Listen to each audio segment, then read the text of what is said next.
What up, y'all? Welcome back to Pics. It didn't happen. I am Fats King. I am always joined by my brother, the Yeti. You want to say what's up, homie? What up, y'all? Hooday. We're fucking recording on Sunday. The game's over, so either I'm incredibly happy right now or incredibly depressed. But for now, we're just excited. Cautiously optimistic is what we are. Tell them. Okay, and we are joined by some friends that I've only made just recently, but I have been looking fucking forward to this since the first time we've talked. So you guys want to introduce yourselves? Tell them who you are one at a time, please. All right. What up, ladies and gentlemen? It is me, you know me, your homie, Jake Juggalo. Joined by the one, the only Michael Psycho. That is some fucking 10 years deep in the game, people. If you don't know, we're about to school you. But before we get to that, I have to share this with the listeners and the viewers, because I always have little stories that I want to tell before we get started. So a day in the life. Thursday morning, I'm beginning my getting ready for work ritual. I'm in the bathroom. I'm scrolling on my phone, waiting for the shower to be ready, and I'm just kind of like doing my thing. And I put my finger in my beard, and I feel, and I'm like, is that food? Because I'm a fat guy. Sometimes food gets in there. I'm not embarrassed to admit this. And I'm like, that doesn't feel like food. I pull it out and I get a good look at it. And it's spongy and green and kind of purpley. And I realize I have a chunk of marijuana in my beard. Wow. How did you? I don't know which one to be more embarrassed by. Would it have been the food or is it the weed? Can I ask you guys, what would you think? It would depend on the location. Oh yeah, the location is in the bathroom. So yeah. I think you're lucky. I don't know. I don't smoke weed for a long. I haven't been smoking weed for a long time. So, but if it would have been food, I would have been disappointed. Be like, oh man, I hate to see this beautiful piece of food go to waste, and then just straight up eat it. You know, if I had a beard. I'm not gonna pretend like I didn't chew on the little weed nuggie. Like, what is this? I would have been like, okay, oh whatever, it's just another day. Something always gets stuck in the beard. Oh, yes, it's true. It is constantly. I find the easiest thing to do is just not eat food, and then nothing gets in it. But you can't do that because then you starve and you die. Yeah, so you have to make a decision. So, since I brought this all to a screeching halt, I guess I'll bring it all back around. So you guys have been doing this this YouTube shit with the professional show for how long now? Whoa, what was it, Michael? Since older than time itself. Older than time itself. That would be like like 2000, something like that. 2012, 2012, 2013. Before that, the title had a different name, and I had a different host, and it was called the Juggalo Hives Show. That's why I got the initials on the side as a homage. And I started creating the professional show with my homie Michael in 2012, 2013. So like back when we still hated the internet, because we don't need that. I wish we would have had the fucking sense to get involved that soon, because internet wouldn't be a thing. Back in the day, everybody was like, internet is not going anywhere. Well, we grew up in a small redneck town full of farmers and people who worked at factories. And they made it very clear, if you're not working at a factory and you're not farming, you're not making money. So therefore, that's stupid. Why are you doing that? So this is a mentality that was just bred into us through school and fucking society and the whole thing. So by the time we figured out this shit, we're here where we are. But before we go into the actual history of your show and what you've been doing, I want to know, how long have you guys been Juggalos? Like, I know one came before the other. Like, that's always my warm-up question. Well, you want to answer that question first, Michael, or? He was definitely first. I was like, how old was I? I was like 6 when I first heard of it. Shit! I thought I was young at fucking 12 and 13. This is ridiculous. I've heard of it back in the day, and people will. There was this one dude that was like, "Hey, dude, have you ever heard of ICP?" And me as a dumbass was like, "Wait, what is it?" it sounds like another Barbie song. What is it? He's like, oh man, fuck you. And he left. And I was like, wait a minute, but that actually sounds good. A couple of years later, I heard it again. I heard ICP for the very first time. And I was like, yep, you know what? I used to be metal and goth and all that shit. Throw it out the window. I'm done. I'm going to be a juggalo for life. What year, Michael? What year? Yeah. That's 2000. 2000. All right. Well, I've been down with the clown since 1997. I started discovering ICP like Michael, metalhead, watching TMF, MTV, and all of a sudden, Halls of Illusions popped up. I was like, holy shit, what is this? What is this weird stuff I'm watching? Like, it's rap, it's rock, it's got Slash in it, the guitars. I'm like, holy crap. And what the fuck am I looking at? What is going on? Yeah, exactly. The internet, it wasn't, it was still in its early stage. So I had to search music stores to find out, like, because I wanted more. It's like this one song, it got me hooked. So I went to stores and asked, do you have CDs from Insane Clown Posse? And 9 out of 10 stores, they were like, they had no clue. Well, we actually, back in the day, had to get it from another Juggalo. So if you didn't know any other Juggalo, you were screwed. Yeah, see, that's what I was, that was something else I was going to ask. I always ask what everybody's scene looks like in their city, but what the fuck is the Dutch Juggalo scene look like? I'm so very curious. Oh, they're practically invisible. Practically in my personal opinion, I don't know anybody else except Jake. In my area, there were like maybe less than a handful of Juggalos that I know, but for them it was probably a phase because I don't see them anywhere. But it's me, my lady, and Michael, and there are probably a lot more Juggalos out there in the Netherlands, but we haven't seen them. Like I said, not hating, they're just practically invisible. Like the rules here in the Netherlands are way different. Here we can walk around in our Hatchet Man shirts or ICP shirts. If the cops see us, they wouldn't even batter an eye. They just look at us like, yeah, weird people with weird shirts. They don't know what it is. So we don't have that problem. That gives you a little bit of a leg up on us, because in the States, seeing our Hatchet Men, seeing any kind of, they immediately think it's a gang. And I mean, we've all been through this, we all know this, but it's cool that you guys are kind of on the cutting edge of what is Juggalo in your area, I guess. Like, I'm not going to say that. Here's a little example. Okay. The people in my vicinity, some of them are alternative, right? So they listen to Metallica, Slayer, you name it. They listen to that. And when they come to me and I'm like, I'm bumping Twisted or I'm bumping ICP, and they're like, well, what is that? What is that? You listen to that shit? And I'll be, yeah, damn right, I've been listening to this shit. Since before I had hair on my nuts. Shit, I had. Damn, you don't want to know. I already had hair back in the day. Michael, you sound like a very, very hairy fucking man. Oh, you have no idea. There's a reason he keeps that thing on his face. Okay, so how the hell did you guys meet? Like, how did this relationship start? You want it from my perspective? Oh, yeah, from your perspective.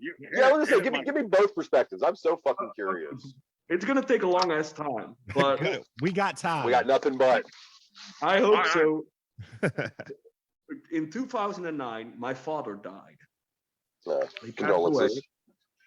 Thank you. And it hurt me like really bad. I went through a depression, and there was this thing we had in the Netherlands called Hives. It's basically like Facebook, but it was, in my opinion, better. And Jake was everything's better than Facebook, bro. Everything.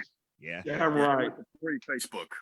Except TikTok. Well, I'm not going to go into that. we do not fuck with TikTok in this house. It's not our thing. No, respect.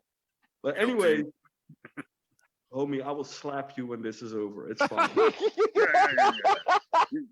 You tell your story first, Michael.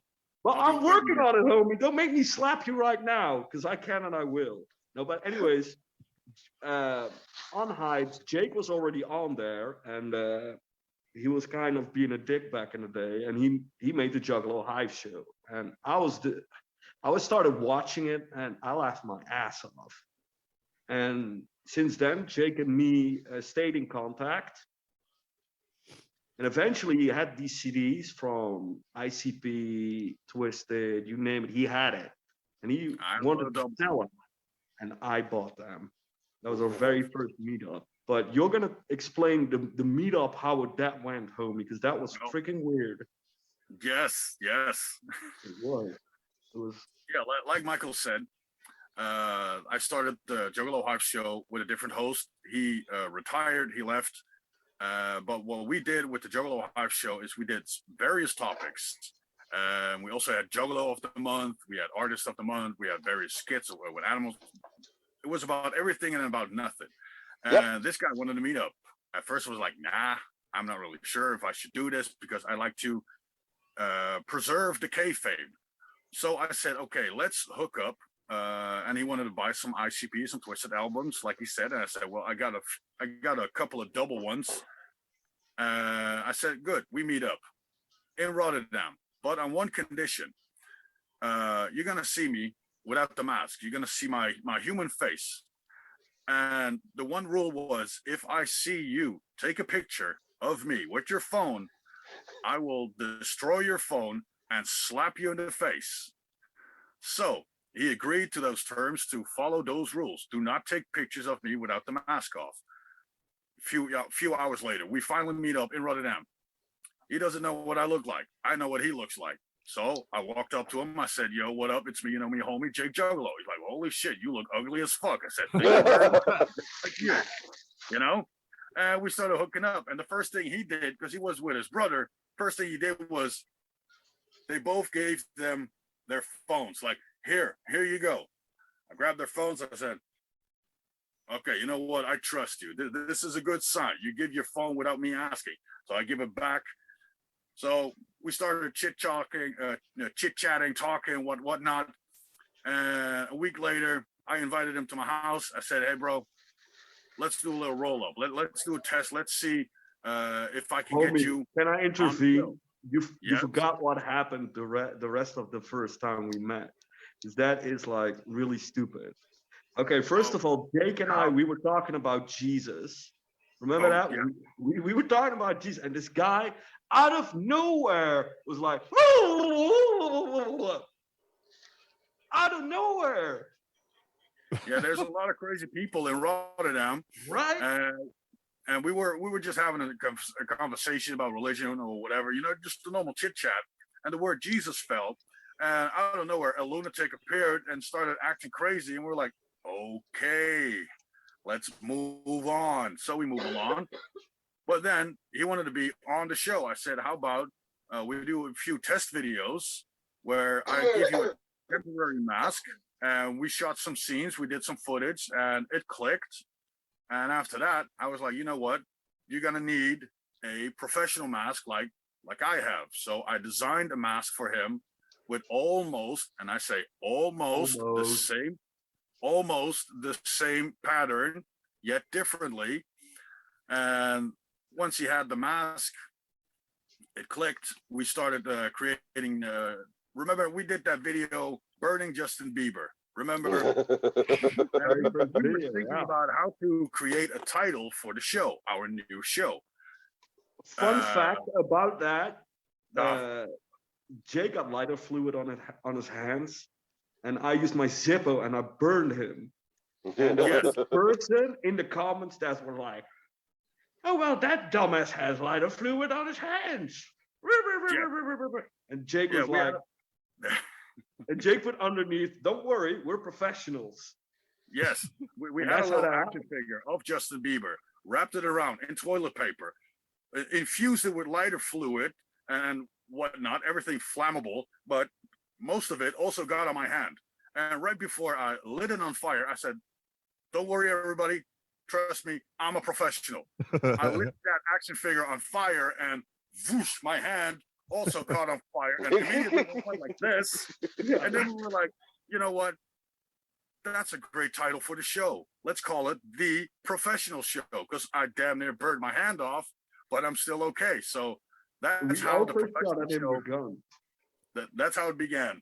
The title. Yeah, that's true. And we shot at Justin Bieber's action figure.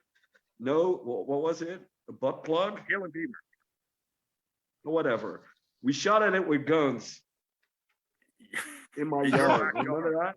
We shot it with a sniper rifle. We shot the hell out of that Justin Bieber action figure because we both hate Justin Bieber, even still to this day. And he's very easy to hate. That's very simple. Yes. So it clicked. Yes. The masks. You designed this image? Did you see a luchador that you wanted to go an homage of, or did you just like put all of this together on your own? I did this together all on my own. Before this, I had a different luchador mask, and it turned out it used to be from Blue Demon Jr. At first, I didn't know who. Yes, at first I didn't know about Blue Demon Jr. because we didn't have internet back in the day. I got the mask from a guy who said, "You want a mask?" I said, "Yeah, I'll have a mask." So I got the mask, but I didn't know who it was from. So I started doing the Juggalo Hive show with that mask on, not knowing it was from a already existing luchador. So I felt bad by using his face to make these videos. So I wanted to do something original. And yes, I'm a Juggalo, but face paint doesn't do well on my face. I get huge rashes. So what I did, I designed this whole look, this whole faceplate on a piece of paper, got in contact with a luchador mask maker. I sent him the designs. I said, I want JHS on the side here, Jake on the side there, and gave him the design, paid for it. And the luchador mask maker, a month later, he sent me this mask. And when I got in contact with Michael and he wanted to be on the professional show as well, I designed his mask on paper as well, the whole yards, sent it to the mask maker. The mask maker made the mask for him.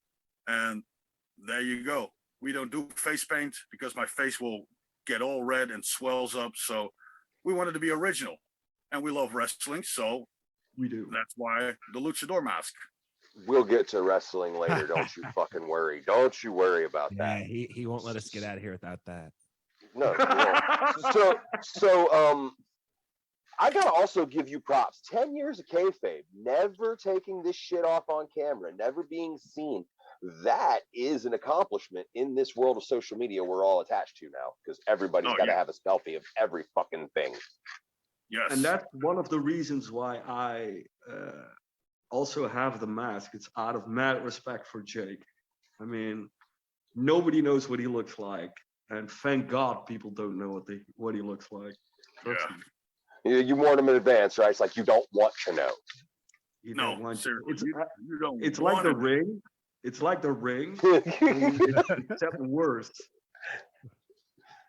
So with this guy, it's like the fly. You really don't want to know. That's true. Just all that shit dripping down. Yeah, no, thank you. So this all keeps it together. What actually the professional show? What you guys do? It's not really an interview show or shit like what we do. You guys are full on skits and that is, as a content creator, that's a motherfucker to be doing what do you do every month? Is that your guys' drop rate? Yeah. Every month, yes. And we also like to involve people from around the world. Like we said, we do various topics. We got Artist of the Month. We got our skit. We got every now and then we do Cooking with Jake, Ghetto Food Tips, or we do Gaming with Michael, or various topics. And we like to involve people from all over the world. We say, hey, you got an idea, you got a skit, send me the video, send me the skit, keep it a little bit PG so that people all around the world from all ages can watch it. I mean, when you see our podcast, when we are live on the podcast, we are way different. We are more loose. We are more like ourselves on the professional show as well, but more PG. We like to watch our language. So yeah, and that's why I appreciate you guys allowing us to be involved in your little project we did. That was fun as hell, and I look forward to doing more things in that nature, and it'll probably be done the exact same way. Yeah, with him not being able to say anything because he can't just watch his mouth. Homie, you want to know what you want to know what's the worst? What? They're like us, and we are like them. That's exactly. We were talking about this so many times. Me and Jake, we were like it's the same dynamic. It's like I love you, but I could push you out in traffic and maybe not feel bad. That's true. That's true, homie. I can also throw you. No, fuck you. I can do the same to you. I can kick you off a building and be like, homie, you're so old. You need a stroller to get to me. Ain't friendship just the greatest? It's the damn best. right. This is why I only got like one friend, because I can't keep track of everybody trying to fucking kill me all the time. Right. Whenever we start having a conversation, it always starts with "fuck you, eat a dick," and then we'd be like, "Hey man, how you doing?" "Yeah, I'm doing good." And then at the end of the conversation, we again go like, "Love you, fuck you, bye, eat a dick, eat a herpy dick, go fuck yourself," and then we click away. Yeah, and then we just F off. And yes. Yep. You had a question, Paul, before I threw you off. Yeah. Well, one of the things, it's like we just had there. That's not a script. We don't plan much on this show. What's it kind of like with trying to put together, because all these skits and working with all these people, like for one skit from thought to it's done, how long does something like that usually take you to put together? The whole concept or the whole video? Just like one concept for a skit. A segment. Yeah, just a little segment. How long does something like that take? For example, the Q&A, homie. With the Q&A, for example, or the Christmas Carol that you guys did in December, which was fucking hilarious. That took a long time. Well, it went like in my head, like I don't write stuff down. It just, I drink, I smoke cigarettes. I go like, hey, I have an idea. It's almost Christmas. How about we do a Christmas Carol special? Like everybody does it.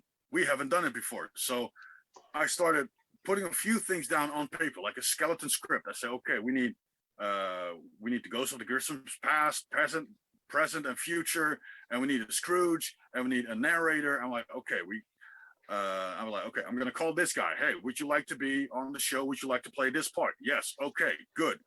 And call this guy, and give him the same idea, like the same concept. Like, you're gonna play this, you're gonna say this and this and this. And with the Christmas Carol, we slightly had the script because of the editing. I do the whole editing, and I tell this guy like, okay, this is the script. You don't have to say word by word. Just make sure part of it gets to be in it, and the rest make it up by yourself in a way that makes you feel more comfortable by saying it. Did you fucking hear that, Vince McMahon? Did you fucking hear that? That's how you cut a promo. Yeah, fuck you, Vince McMahon. It's like I give them a tiny script, like, okay, here's what you got to say. This is the situation. It goes like this, this, and this. Just keep this, this, and this in it, and then just make it up the way you want to say it. I'm not going to say, you have to say like this. You got to go like this. You got to go like so-and-so. You got to go like so-and-so. No. This. Figure it out for yourself. Send me the video. I'll check it. If it's not good, please try again. No, 9 out of 10 times, they don't have to do a second take.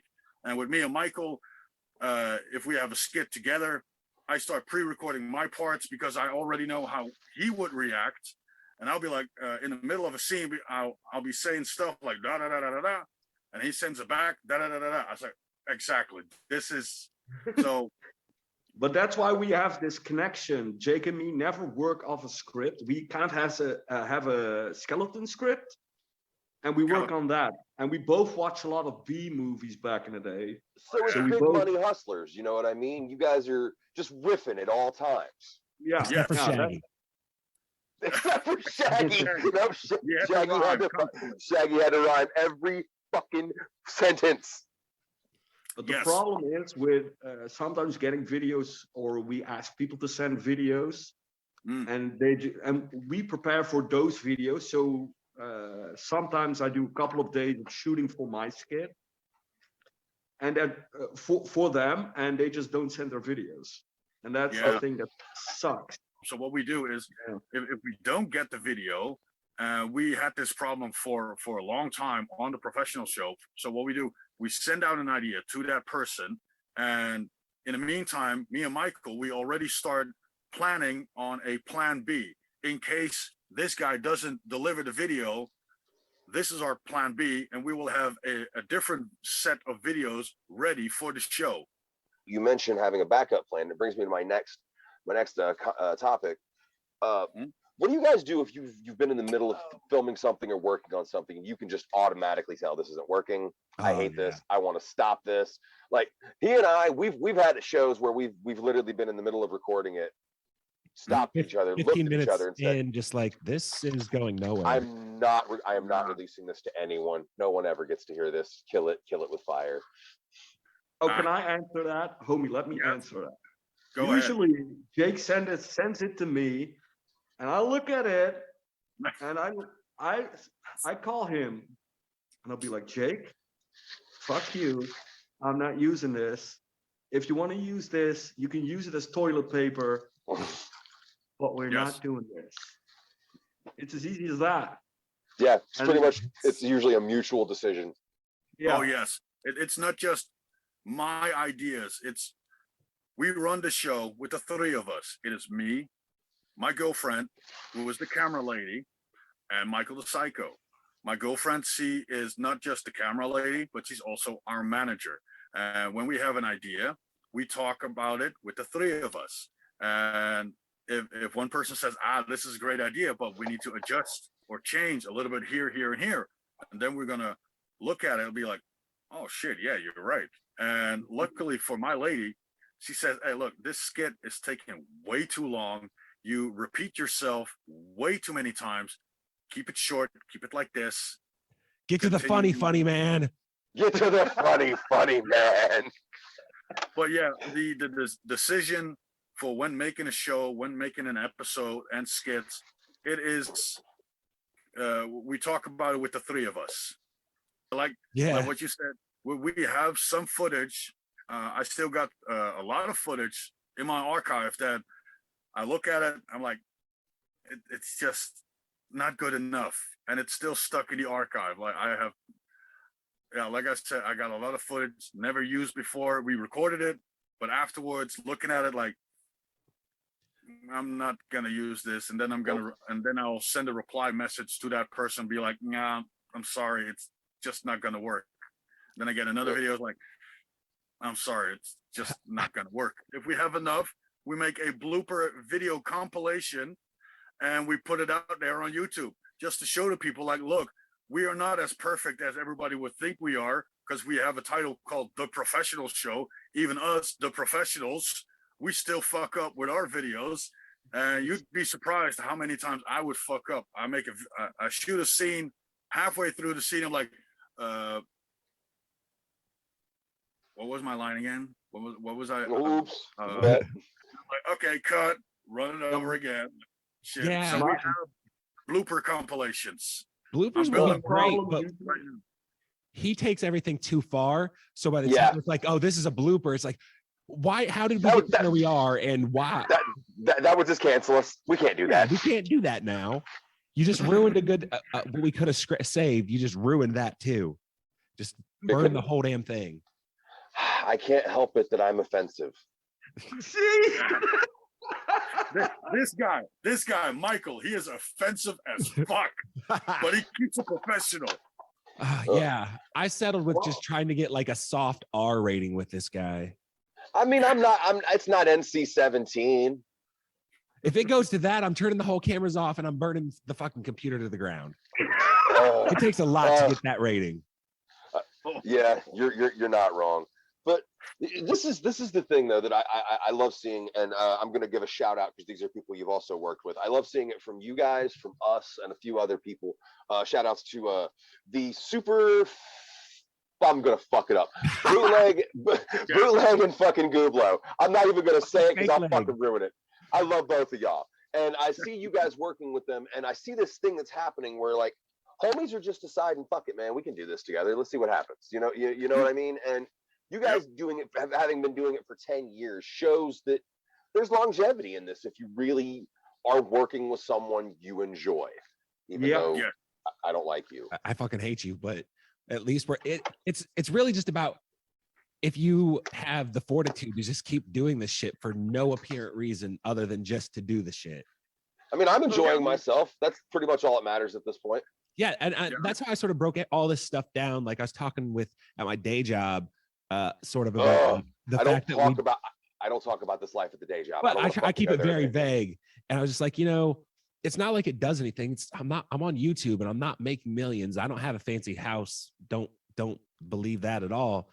But at least I've got to like interview some really awesome people that I otherwise would have never had conversations with. So I guess it's one of those like live, laugh, love, take your memories and cherish them because they're a magical treasure at the end of the rainbow or something. Right. Oh my God, you are so gay. But yeah, it is the same what we do with the professional show. I mean, we are not making money at all. We are just doing this purely to not at all. We are making zero money. I think we are negative money. We are negative money. The only reason we are doing the professional show, our videos, our skits, is to make the people laugh, to have them have a good time of entertainment. We do a self-mockery. We make ourselves look like fools so they can laugh at us. We can laugh with them. If only a handful of people watch our show and give us private messages like, hey, we saw your show. I laughed my ass off. I had a bad day. I had a shitty day. I watched the video. It made me laugh. It made me feel good again. That is good enough for Talking us. About that, homie. Talking about that, I don't know if you're aware of this, but a couple of years back, there was this person that wanted to commit suicide. Yes. Due to our videos, and I called that person. I was like, "Look, you need to get help." And that person went to get help, and he's doing okay now. That is fucking awesome. That is really fucking cool. I was not expecting that. That is awesome. But that's the reason why I actually still enjoy doing this. Knowing that there are a lot of us that struggle, especially the Juggalos and whoever the hell's watch our videos. They laugh their asses off at the things that we do. And you have been away for a couple of years, Michael, because you wasn't in the right place of mind or body state of mind. And we were filming an episode, and I can say it right, Michael, when you wasn't feeling good, you said, it's not all good going here. I'm not feeling happy. I need to have a time off. And I told him, I said, bro, if you need a time off, take the time off. The door's always open. If you want to come back to the professional show, the door is wide open and you can always come back. Lo and behold, what was it? 4 years later, this motherfucker showed up. He said, can I still join the professional show? I know you're doing this solo.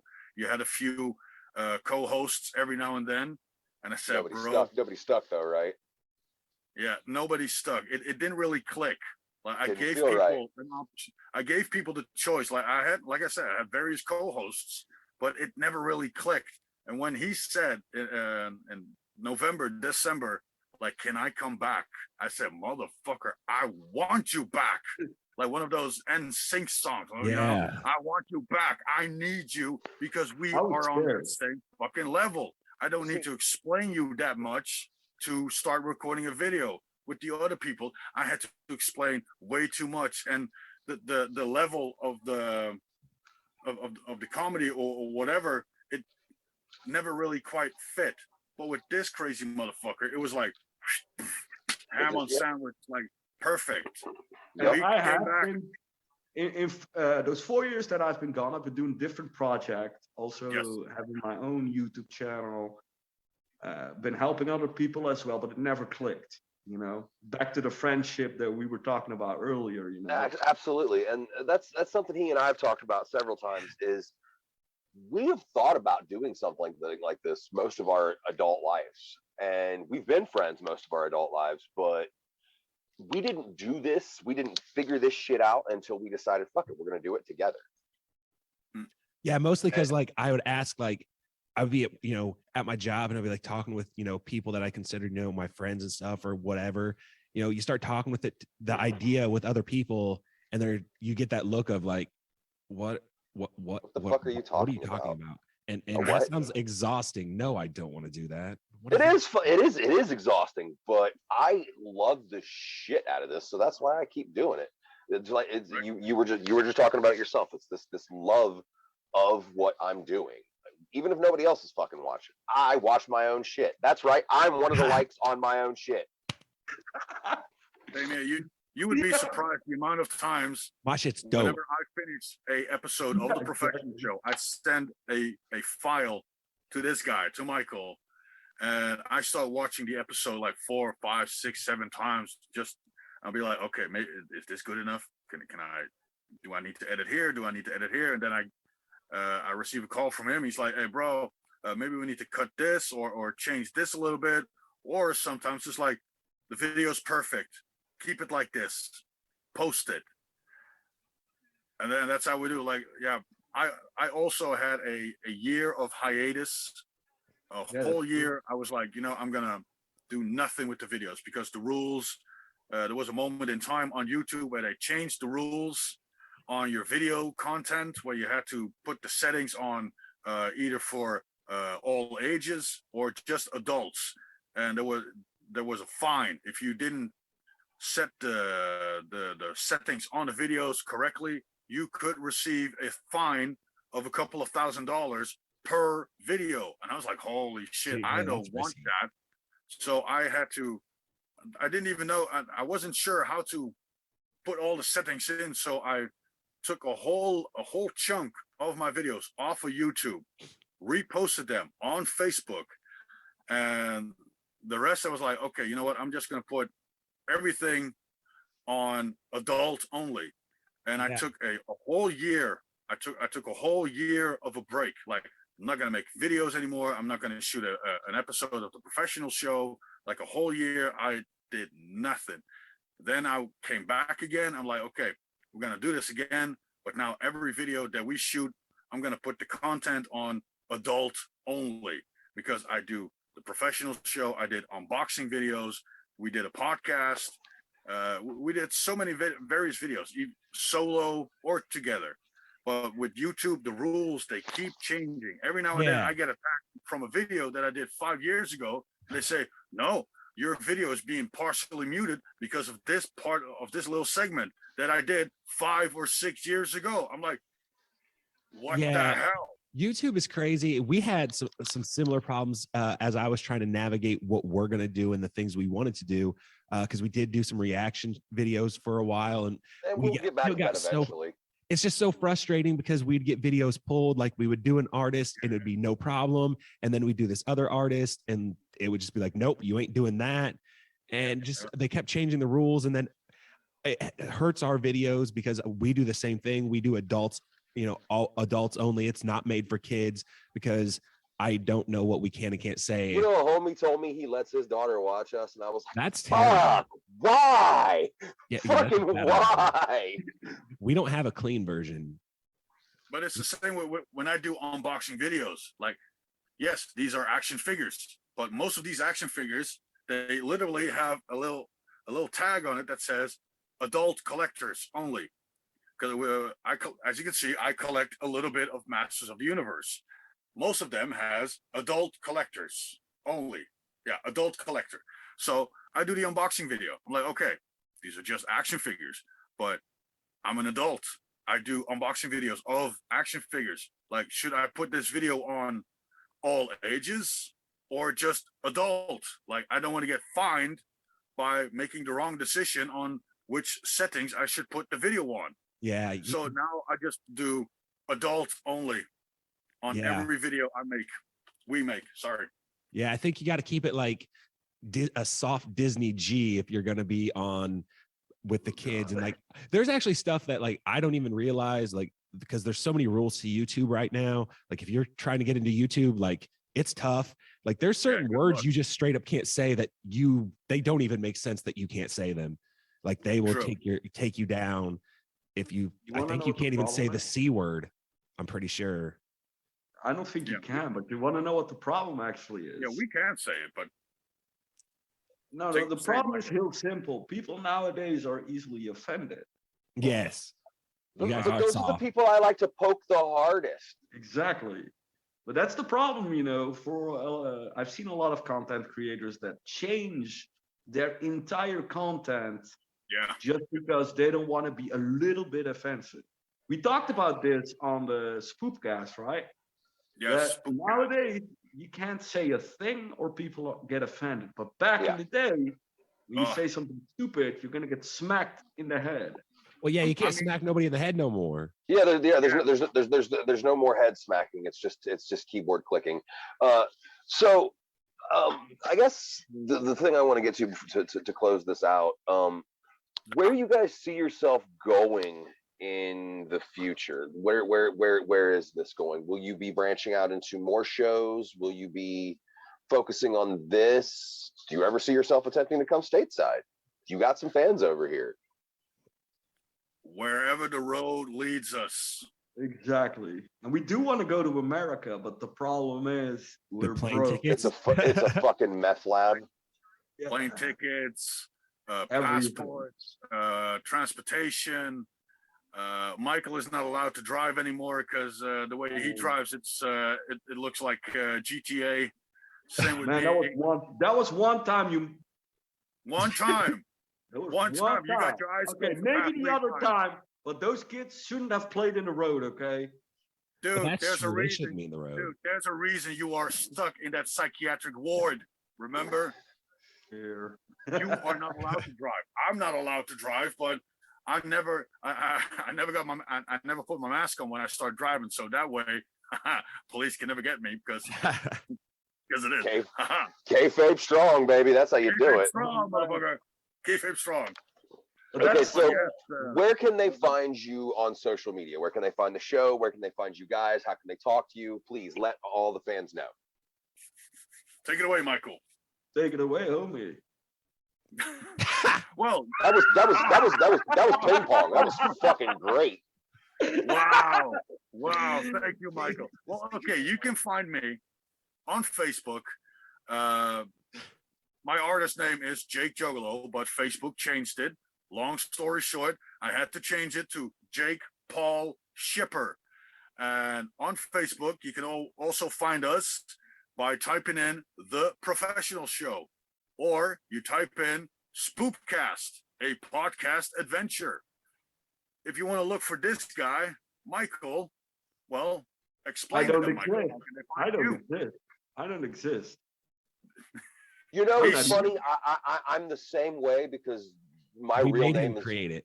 It's kind of gone now. Yeah, I pissed off Zuckerberg enough that they killed me. They literally deleted his whole existence on Facebook. Wow. Also, you can just type in the Facebook Michael Cox, K-O-K-S, and that's it. I said it Dutch. I said it Dutch, so we spent a little Dutch in here too. Oh yes, wait. On YouTube, The Jake Juggalo.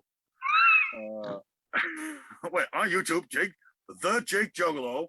On Instagram, The Jake Juggalo, and if you have TikTok, it's also The Jake Juggalo. Before we get out of here, I do have one last thing. Since we brought that up earlier, I do got to know. Backstreet Boys are in sync. Where we at, guys? Where we at? I'm gonna say Backstreet Boys. There you have it. The Backstreet Boys. Haven't you seen the Professional Show episode where I go to the beach? Haven't you seen my towel, the one that I displayed on the beach? It was a Backstreet Boys towel. True love never dies. What are you gonna do? They're gangster. Until next fucking time, y'all. I have been Fats King. This has been a pleasure, gentlemen. We'll see y'all around. Thanks, guys. All right. Put you on the next one. Peace. It's me, your homie Jake Juggalo, signing off.